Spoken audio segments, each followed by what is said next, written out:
Has a newfound love for forensic science thanks to the hit CSI shows. But could some jurors be confusing reality and television, expecting scientific evidence in court in order to put criminals in the slammer? Well, as News 12's Tara Cardoso reports, this new phenomenon has been coined the CSI effect. And some prosecutors say it is compromising our judicial system, letting criminals walk free. I got what looks like 2 sets of prints. Lights, camera, action. On the set of CSI, scientists in white lab coats track a trail of scientific clues back to a suspect with 100% precision and certainty. It is very entertaining, but it's not true to life. But in real crime labs like this one here in Palm Beach County, fingerprints don't always have a perfect match. DNA labs are backlogged, and high-tech tests and tools cost time and money. Yet some jurors are walking into courtrooms expecting science to close the book on every case every time. More and more jurors want 100% proof to convict. You could have a driving under the influence. You know, where's the DNA evidence? They have it on CSI. They expect a computer that can come in and tell you who manufactured a particular type of perfume. The Palm Beach County State Attorney's Office says the CSI effect is affecting our courts. It's much harder to get a conviction. Because behind these doors, jurors are sometimes unable to separate television from reality. That means prosecutors are changing the way they question jurors. You expect in this trial, in this courtroom today, that somebody's going to walk in here, a scientist in a white lab coat with a supercomputer, transpose images on each other and solve this crime right before your very eyes. Enter the case of Corey Studemeyer, a convicted felon accused of firing a gun into the sky on New Year's Eve. The charge? Felon in possession of a gun.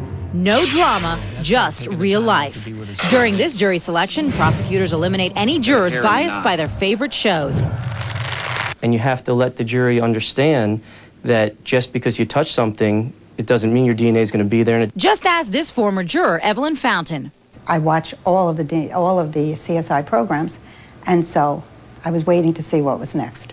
Evelyn was waiting for forensic evidence in Studemeyer's case, but there wasn't any. And that was the defense's argument. No DNA, no fingerprints. No residue taken from Mr. Studemeyer's hand. If he actually, in fact, had shot a gun, don't you think that would have been one of the tests that someone would have wanted to do? Why didn't they do that? That would be 100% proof. A question the state finds itself addressing more and more. If we took the time in every case to expend all of our funds to get DNA, fingerprints, and residue tests, it would be nice. But is it practical? Is it reasonable? But on CSI, they test for everything, every time. And some prosecutors believe defense attorneys are using that to their advantage. Don't you think in this day and age of all this expertise, technology, evidence, money, unlimited money, the state could have called for any of these tests?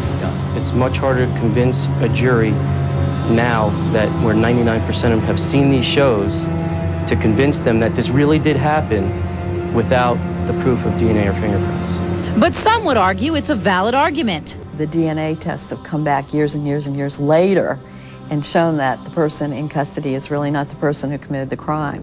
In this case, the state had a signed confession. It was enough to get a conviction. But that's not always the case. This former juror agrees. TV can enlighten people to the endless possibilities of science. Positive for blood. But it can also jeopardize the justice system. It can educate you, but I think sometimes it educates you too much, where you're looking for too much that's not there. Tara Cardoso, WPEC News 12.